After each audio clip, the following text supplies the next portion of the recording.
नमस्कार मंडळी, अक्षय तृतीयेच्या सर्वांना मनापासून खूप खूप शुभेच्छा.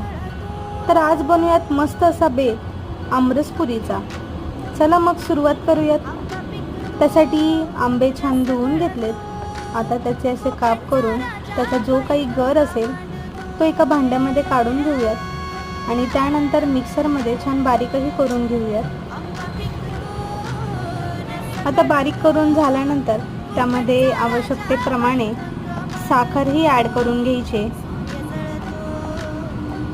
आता साखर मस्त अशी मिक्स करून झाल्यानंतर त्यामध्ये आपल्या आवडीप्रमाणे कमी जास्त या प्रमाणामध्ये दूधही मिक्स करून घ्यायचं आहे.